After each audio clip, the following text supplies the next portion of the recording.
Hi, welcome back to the Grayson1Video Series on e-biking. I'm your host, Charles Clendenin.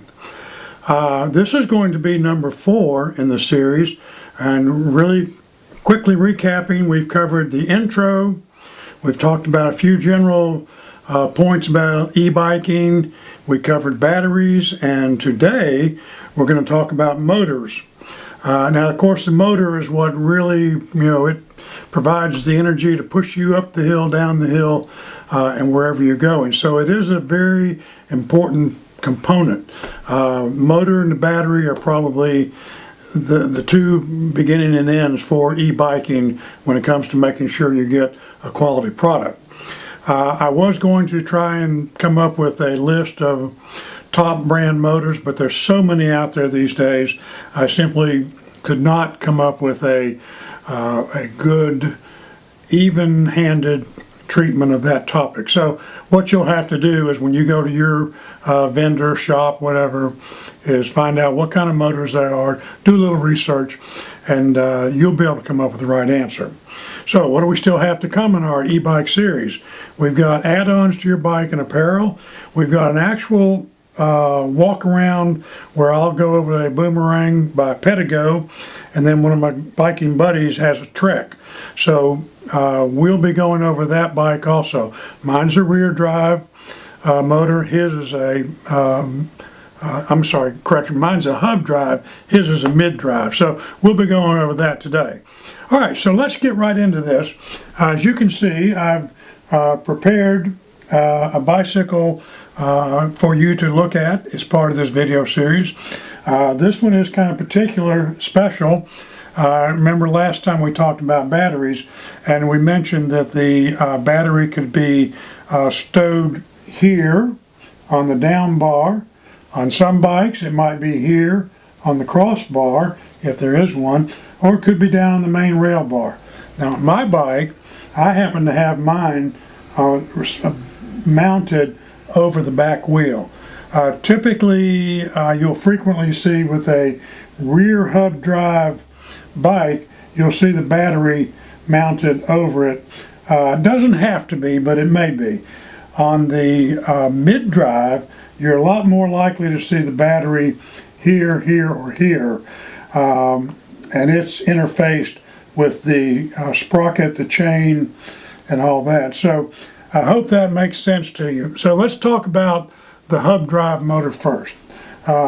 This is the hub drive, and as I go into this, I'm going to be talking about features and benefits of the hub drive and the mid drive. Now, is there one that's better than the other? It depends on what kind of riding you want to do. Is there or are there some features and benefits of one that override the other? Hard to say again, but both have benefits, both have a few drawbacks, but neither of them are something where you go, clearly one is better than the other. It's simply not true. It's just what is your style of riding and what do you want to have. So let's dive into the hub drive motors. Presently, hub drive motors are seen on a lot of bikes here in the United States. Why is that? Well, one reason is hub drives motors have been produced in mass quantities. They're relatively inexpensive. Now, when I say that, a rear hub bike, electric bike, because the motor is not expensive to make, doesn't necessarily translate to the bicycle totally being an inexpensive bike. But I'm talking about the motor itself. It's less cost to produce the hub drive type motor. And they are great. They're virtually maintenance free, pretty much a closed system, no things that you have to take out and grease or anything like that. It's just a nice sealed system that is really a great benefit. So we said they're cheaper. They don't require a lot of complicated maintenance. They provide a nice pushing effect If you kind of imagine sitting in a rear-wheel drive car, when you step on the accelerator, that kind of pushes you up the road. A rear hub bicycle, electric bike, kind of gives you that same feeling. It kind of pushes you up the road. So that's kind of a nice feeling. If you're on a relatively flat surface, you get nice speed out of that rear hub drive motor. So that's something to think about. Imagine if you live in Florida and I tell you the mid-drive motor is better for climbing hills. You'd say, Charles, I live in Florida. I'm at sea level. I don't need to worry about that. So again, what is it that you are trying to do with your bike? Now, one of the things that's interesting about the hub drive is if, let's say, you had a chain brake, you can still, with the throttle, ride that bike back to a, we'll call it a friendlier point where perhaps you can get a new chain or at least get a chain fixed. And that is a nice feature to know that you've got there.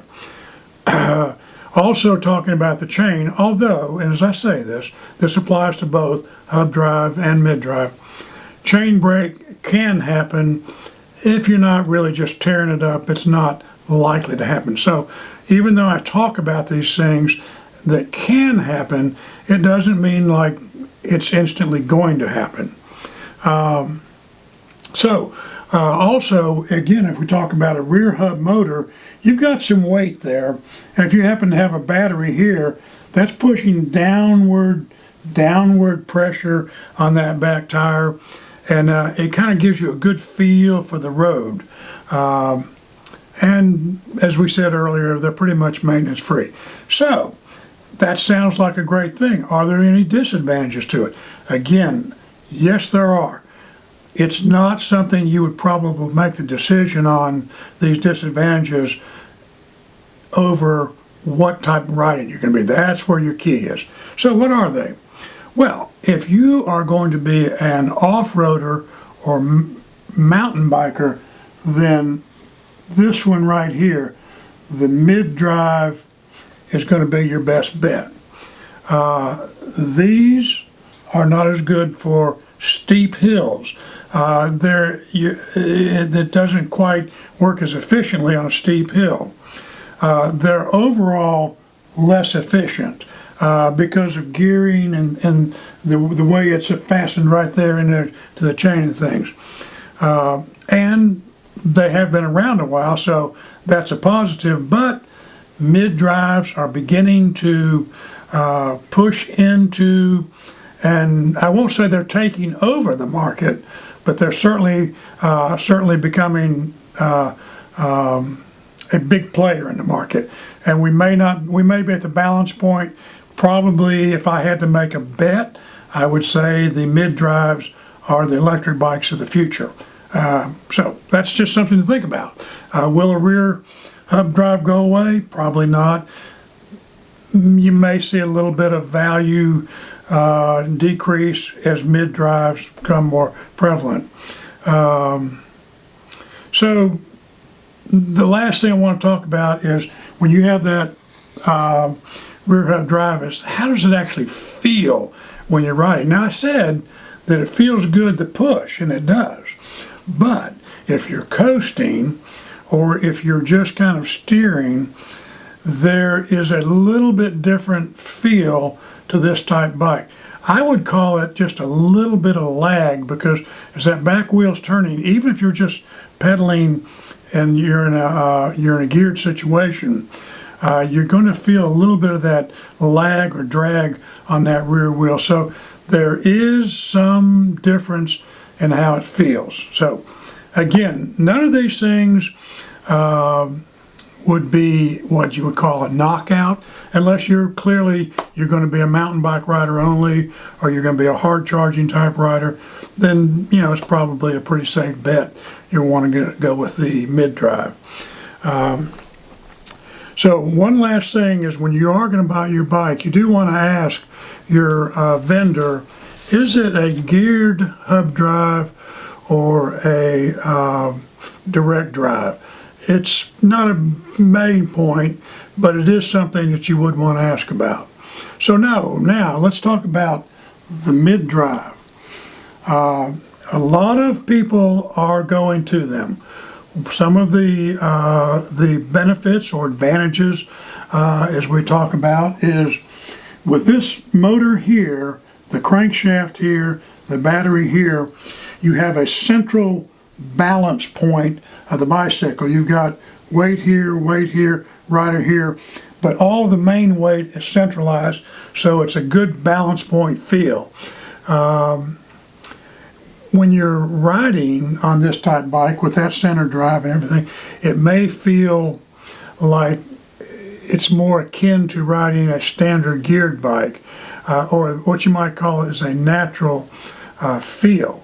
So this one is more efficient because the way it's geared, the way everything pulls together, and then the efficiency translates to something that a lot of people are interested in, is more battery time. Efficiency means more battery. Generally, the mid-drive is considered a better hill climber. They're also a little bit lighter.